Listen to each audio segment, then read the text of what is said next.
il cherche à contourner la mise en œuvre des réformes prescrites par l'accord politique global. Et ça fait 10 ans qu'il tourne comme ça, c'est sa nouvelle trouvaille, mais nous allons combattre ça avec l'énergie qu'il faut. Comment? Avec les moyens que la Constitution met à notre disposition. Selon les marches? Tous les moyens que la Constitution met à notre disposition. Mais il y a certaines choses que vous allez voir dans les journaux. Permettez-moi de ne pas en parler. Mais je condamne avec la plus grande fermeté les propos qu'il a tenus à l'extérieur du pays. Pourquoi vous les condamnez? Parce que je constate qu'il cherche à contourner la mise en œuvre des accords, des réformes prescrites par l'accord politique global. Et que quand il doit honorer son engagement, quand on signe un accord, on l'exécute. Aujourd'hui, vous êtes activé. Quels sont les grands messages que vous avez livrés? C'est toujours le même message. On ne change pas de message.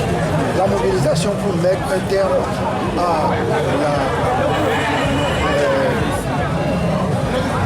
l'arbitraire, à l'absence d'état de droit et au pillage des ressources nationales de notre pays.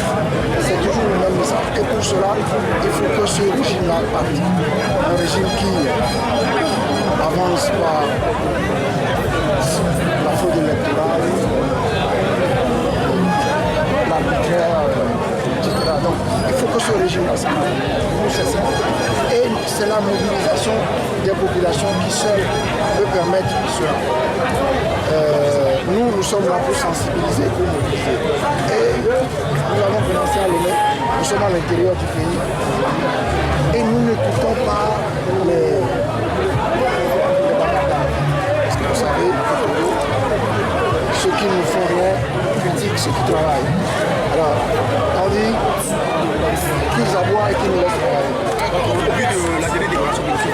Paul en Allemagne, tout porte à croire que dans le jour à venir, il va y avoir une synergie d'action et qui ne sera pas seulement au niveau de... J'espère. Mais pourquoi ça ne sera pas seulement au niveau de CAP 2015? Est-ce que vous en savez? Vous savez, il ne faut pas courir derrière la chimère de l'union de l'opposition. L'union de l'opposition, quand c'est difficile à réaliser, c'est pratiquement impossible à réaliser au vu du comportement de tout le monde. Et nous avons un groupe qui travaille ensemble. Et pourquoi vous dites tout porte à croire pourquoi? Nous travaillons. Si nous devons nous élargir, nous le ferons.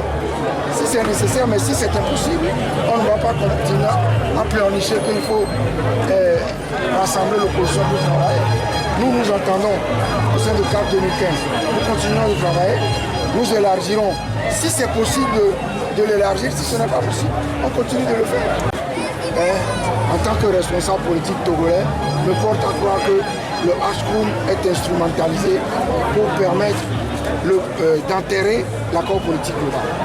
Qu'est-ce qui vous fait dire cela? Mais parce que Mme Awanana, j'ai l'impression qu'elle est disqualifiée pour conduire une telle opération si ça doit aboutir à des réformes sérieuses. Et vous savez, mais nous sommes quand même au Togo.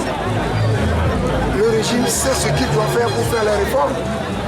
Si le régime ignorait ce qu'il faut faire pour les réformes, il n'allait pas introduire lui-même en juin 2014 un projet de loi de révision constitutionnelle conforme à l'accord politique global.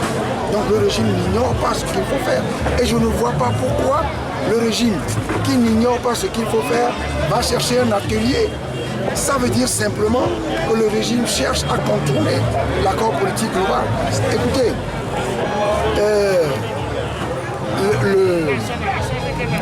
la constitution de 92 est là.